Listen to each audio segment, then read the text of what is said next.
Hi. So today's topic for discussion is pericoronitis. Pericoronitis, as the name suggests, corona means crown, peri means उसके surrounding में, और itis means inflammation. तो दांत के चारों तरफ जो इन्फ्लेमेशन होता है क्राउन के चारों तरफ, वो पेरिकोरोनाइटिस है. To be more precise, it is basically infection or inflammation in surrounding tissues around a partially erupted tooth. कोई दांत partially erupted है, that is मुंह के अंदर पूरा नहीं निकला है, impacted है, तो उसके ऊपर जो गम का कवर होगा या ओपरकुलम होगा, उसके अंदर इन्फेक्शन या इन्फ्लेमेशन का स्टेट बने, दैट इज पेरिकोरोनाइटिस. इसको ओपरकुलाइटिस भी कह सकते हैं.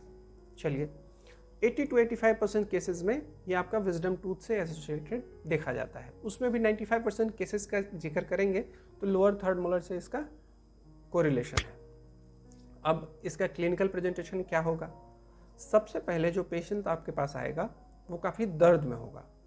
दर्द उसके उस एरिया में हो सकता है, या दर्द वहाँ से रेडिएट करते हुए उसके कान के पास या टेम्पोरल रीजन या कनपट्टी के आसपास तक फील हो सकता है. सेकंड है मुंह खोलने में दिक्कत. चूँकि अगर वहाँ इन्फेक्शन हो जाए तो उसका प्रभाव जो मसल ऑफ मास्टिकेशंस हैं, मांसपेशियाँ हैं जो दांत खाना चबाने में जिनका रोल है, उनको भी प्रभाव डालती हैं, तो उसके कारण मुंह खोलने बंद करने में दिक्कत होती है. थर्ड, कई बार तो पेशेंट्स मुंह ही नहीं खोल पाते, एक लिमिटेड थोड़ा सा ही खुल पाता है. इसके अलावा है उस एरिया में स्वेलिंग होना, जो मसूड़ा है या गम है या जिंजाइवा है उसके ऊपर काफ़ी स्वेलिंग हो जाती है. अब स्वेलिंग होने का क्या नुकसान है? सपोज दैट ये स्वोलन टिश्यू है, ऊपर से दांत आया, इसके ऊपर टच किया, ऊपर जबड़े का दांत टच करा है, बार बार पेन हो रहा है आपको, तो खाना खाने में भी दिक्कत होगी, है ना. कई बार उसमें पस का स्टोरेज होने लगता है या बनने लगता है, और पस वहाँ से फिर मुंह के अंदर ड्रेन होगा, तो मुंह के अंदर काफ़ी बिटर टेस्ट होगा पेशेंट का. कई बार बदबू भी आएगी, हेलिटोसिस जिसको कहते हैं, ये तो हो गया. और स्वेलिंग जो है, कई बार मैंने इंट्राओरल का जिक्र किया, ये कई बार एक्स्ट्रा ओरली भी आपको यहाँ पे दिखेगा, या पेशेंट ऐसे करके आपके पास आएगा. इसके अलावा फीवर भी हो सकता है. अगर इन्फेक्शन यहाँ से अगल बगल फैले तो सराउंडिंग टिश्यूज में सेलुलाइटिस होगा, तो ये लुडविग्स एंजाइना का केस भी बन सकता है. या यहाँ से इन्फेक्शन सपोज दैट पीछे की तरफ जाता है रेस्पिरेटरी ट्रैक्ट की तरफ, तो अपर रेस्पिरेटरी ट्रैक्ट में भी इन्फेक्शन आपको देखने को मिल सकता है. चलिए, ये तो क्लिनिकल प्रेजेंटेशन की बात हो गई. अब बारी आती है इसके मैनेजमेंट के ऊपर. मैनेजमेंट का बस दो अप्रोच होना है. फर्स्ट इज कंजर्वेटिव और काम चलाऊ कह सकते हैं, या लिमिटिंग अप्रोच है, और second is ultimately surgical approach. अब कंजर्वेटिव अप्रोच में फर्स्ट इज सबसे पहले मेडिकेशन स्टार्ट करते हैं, ब्रॉड स्पेक्ट्रम एंटीबायोटिक. सेकेंड है इसमें, चूँकि ये बेसिकली एनारोबिक इन्वायरमेंट का नियर अबाउट घूमता है इन्फेक्शन, सो मेट्रोनिडाजोल वगैरह जैसे एंटीबायोटिक का रोल बढ़ जाता है. पेन किलर में आइबुप्रोफेन या किट्रोलेक वगैरह हम लोग प्रेस्क्राइब कर सकते हैं. सेकेंड इज सफाई. अब सपोज दैट ये दांत था, उसके ऊपर ये जिंजाइवल कवर बना था, ठीक है, ये जो गुफा बनी थी. अब गुफा के अंदर सफाई बहुत मुश्किल है, तो एक सिरिंज लेना है, उसके अंदर क्लोरेक्सिडिन या आयोडीन लेके आप जैसे इसमें पुश करेंगे, ऐसे इस गुफा के अंदर जोर से पुश करेंगे, ये पूरा क्लीन कर देगा उसको. सफाई धीरे धीरे कोशिश करें, अगर इफ पॉसिबल हो तो ब्रश से भी उसको साफ करने का.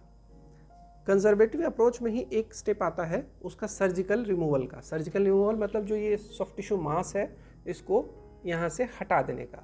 उसके लिए डॉक्टर साहब आपको सबसे पहले पूरे एरिया को नम कर देते हैं, फिर उस जो टिश्यू में भी इंजेक्शन देते हैं चारों साइड से हल्का हल्का, कि जिससे कि ब्लीडिंग कम से कम हो, और फिर धीरे धीरे हल्का हल्का चारों साइड से कट करके उसको पूरा हटा देते हैं, जिससे कि दांत आपका इतना एक्सपोज हो जाए इन्वायरमेंट में, तो ये खाली जगह रह गया, तो इसमें बार बार खाना फंसेगा नहीं, तो इन्फेक्शन होगा नहीं.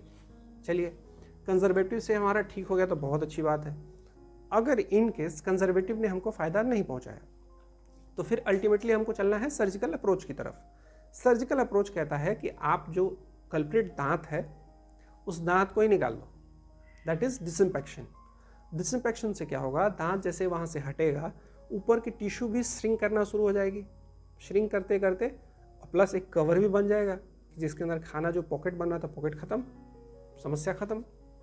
एक्सट्रैक्शन के लिए चलो पूरे एरिया को मैं एक हल्का आइडिया दे दूँ. जैसे नम किया आपको, पूरा एरिया नम हो गया. अब उसके बाद इंसिजन सबसे पहले लगाएंगे. चीरा लगाना वो ब्लेड से स्कैल्पेल से कर सकते हैं, या फिर आपको कॉटरी वगैरह भी यूज़ कर सकते हैं आगे चल के, जो भी हमारे पास ऑप्शन हो. मैं स्कैल्पेल का बता रहा हूँ.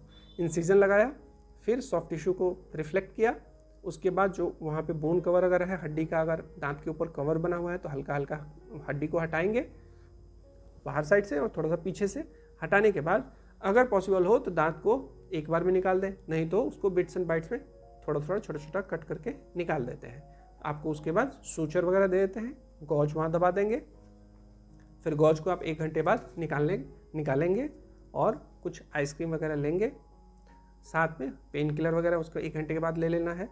24 घंटे तक ठंडा नरम मुलायम खान पान, बोलना नहीं है ज़्यादा, आपको रिलैक्स करना है, थूक के देखना नहीं है बार बार, चाय पान बीड़ी सिगरेट तंबाकू से दूर रहना है आपको। 24 घंटे के बाद गुनगुना पानी में थोड़ा नमक डालिए और मुंह के अंदर ठहराइए। साथ ही माउथ वॉश जो आपको डॉक्टर प्रिस्क्राइब करे उसका फॉलो प्रॉपर करें, दवाइयाँ प्रॉपर टाइम टेबल पे लें। तो ये रूटीन आपका चलेगा तकरीबन 1 सप्ताह तक। सेकेंड डे ऑनवर्ड्स आपको स्वेलिंग भी आ सकती है बोन कट होने के कारण, बट वो स्वेलिंग धीरे धीरे 1-2 दिन में सबसाइड कर जाती है। फिर 7th डे ऑनवर्ड आपका सूजर रिमूव हो गया।